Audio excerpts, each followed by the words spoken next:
Okay, so let's talk about financial and environmental well-being. This is the video that is wrapping up this well-being series in September.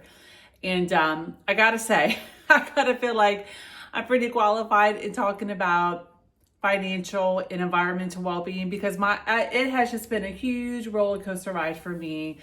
I would say for the last decade plus when it comes to finances, when it comes to the environmental workplace to make money, right? To take care of myself.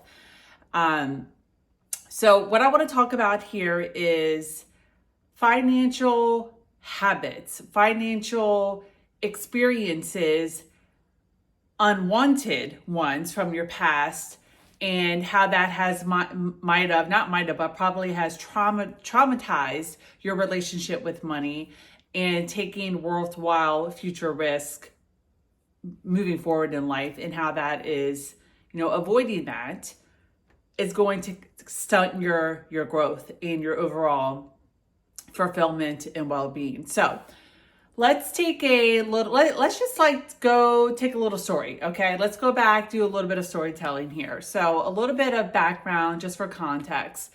My upbringing was very inconsistent. Money was always fought over. There had been money laundering that pretty sure my dad did with his business when we were kids. My mom always having money issues, telling us we can't afford that, going back to school shopping, checking out, credit card declining, feeling humiliated, saying that we can do these things, we're going to go on these experiences, and then the next day be like, we can't do it, we can't afford that, yells at us, we get in trouble. She's the one that made the promise and brought up the idea to do these things, and then takes it away from us and gets mad at us like it's our fault. Also, making money at a young age. I was in the mortgage industry when I was early 20s. I dropped out of college. I have a 2-year associate's degree. I dropped out because I started making, I shouldn't say dropped out. Well, I guess I dropped out. I just didn't decide to go back because I was already making over $100,000 at not even 20 yet, almost turning 20. So I'm like, why am I going to go to school? I'm making more money than my friends' parents were making. That's ridiculous. I'm going to keep doing this mortgage loan officer banking thing. To then having the market crash in 2008, I literally had my car repossessed, had my condo foreclosed on, ended up filing a bankruptcy, ended up having to move in with my grandmother because I couldn't pay rent, which honestly ended up being overall a good thing because she had died that year. She was really sick, and I was able to spend that last year of her life with her, helping care for her. So that was actually, just hindsight, yes, I felt like a failure, but that was a very profound moment in time in my life as well. Emotionally, and just having that time with my grandmother, but it was very traumatic financially too. So to then going back to making 6 figures in the insurance industry, to then feeling burned out, really suffering with my health, having all these crazy unhealthy relationships, feeling like money was going to finally make me worthy and valuable and lovable and happy, to no. To, okay, hitting rock bottom, discovering life coaching, getting a life coach in my life for a year. I'm actually still seeing the same life coach for almost 10 years, going to her signature retreat in San Diego in October, to then building a successful, I would say successful to me, coaching practice, to then having a child, to not being able to sustain, the work and content and stuff I was doing to attract clients, to now here I am today, finally feeling like I'm getting back on track. This has been my money, finance, career story. All right. I wanted to give you all that because honestly, think about this. Anything that I explained from my own personal life, can you relate to it?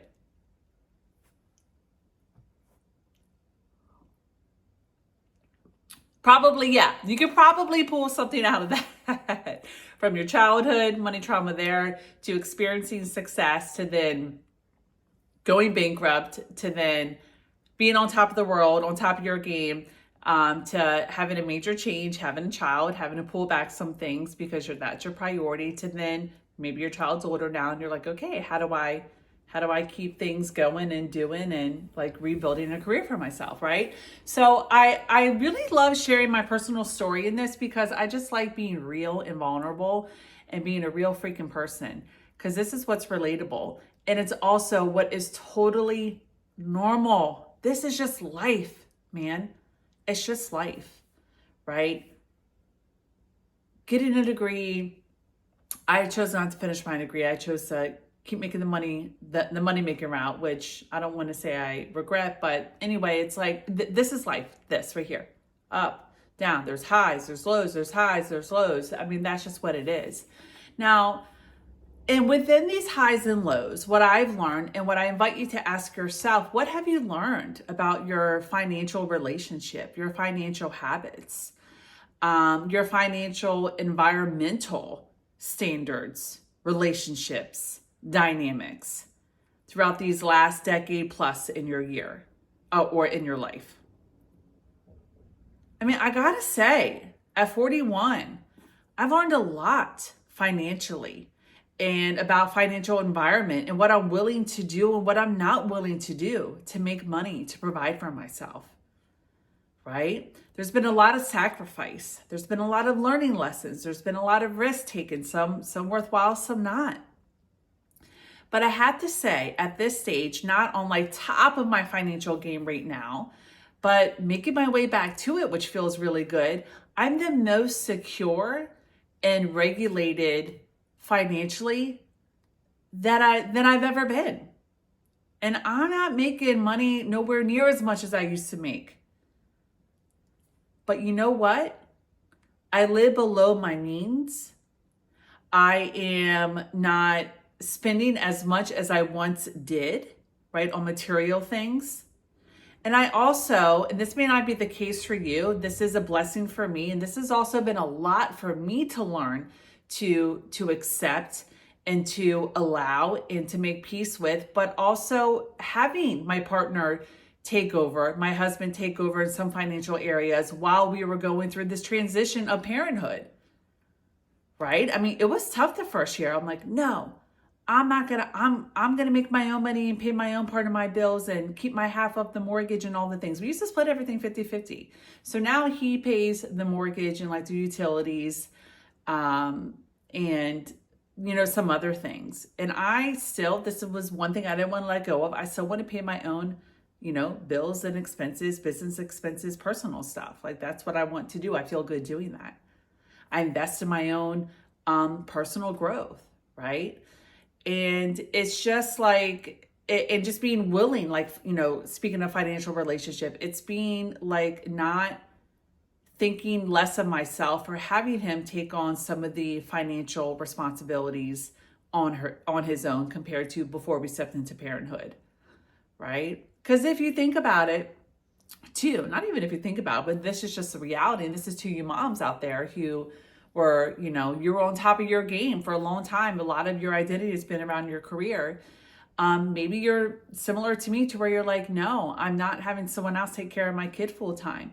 And listen, if that is your situation, I'm not judging you. That's not a privilege that everybody has and that can do, especially if you're a single parent. Like you need all the childcare you can get, right? But we have different standards of that, right? And just we're in different, situations and relationship dynamics.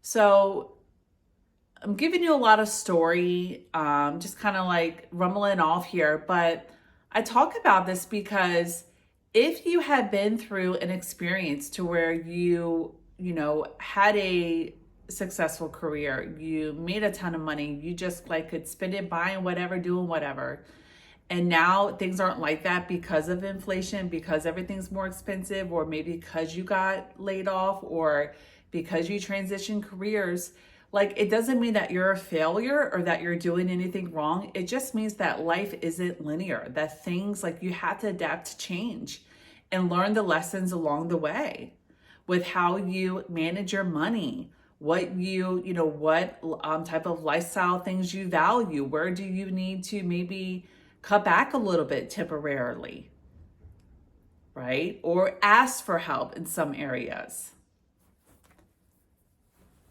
I'm not saying this is easy, but I'm just saying like it can be done. Like this, you can think about this. And also realizing that, financially, you may have to invest in yourself to get to where you want to get to.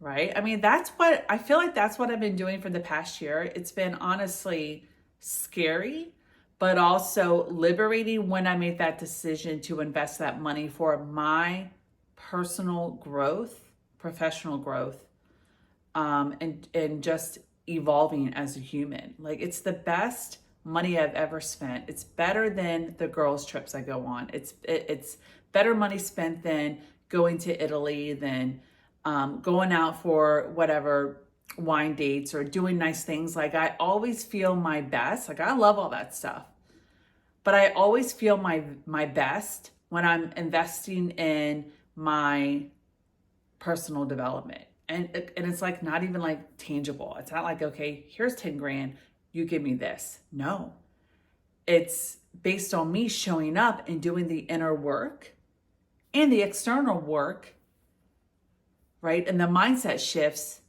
work that I need to do to ultimately get the result that I want spiritually, emotionally, mentally, physically. Does that make sense? It's important to have your basic needs met. It's important to eat, good food, right? Nutritious food. It's important to have a roof over your head. It's important a lot of us have our own vehicle, right? It's important to pay for like basic stuff, right? Basic needs. Of course, absolutely. And I also want to speak to like if you are in a situation to where you were once in a place, like your story similar to mine, to where you were once in a place where like, okay, you were really on top of your game, really excelling financially and professionally and being able to do these things, and then you had these changes in your life to where you had to evaluate some things and edit some things. Okay, financially in your environment. It's like where can you just pull back, edit some expenses? I'm just thinking about clients that are coming up in my mind right now who are really burned out from their career, from lawyering, from accounting, from customer servicing in areas that pay well.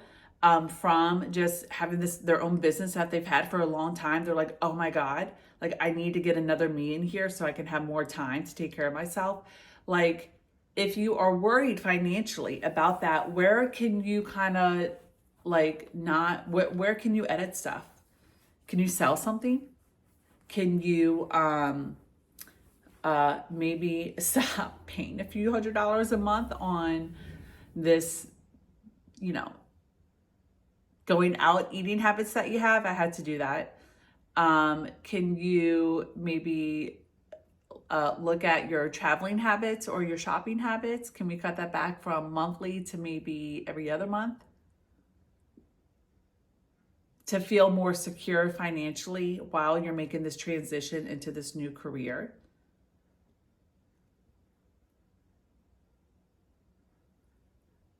Because if you are only doing the work you're doing because it pays well, but you are suffering in all these other areas of your life, physically, emotionally,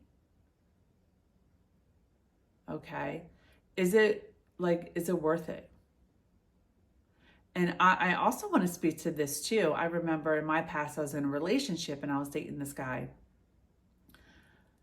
And the relationship I knew I needed to get out. I knew that this wasn't a long-term thing. I knew that there were more cons than there were pros, but we had split everything. And I'm like, where do I need to maybe sell this car and get this one to save $100 a month?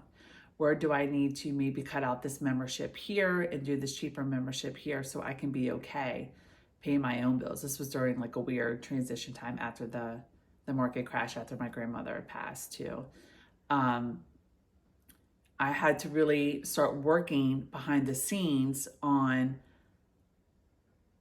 having extra money for myself so I can get my own place and get out of this relationship.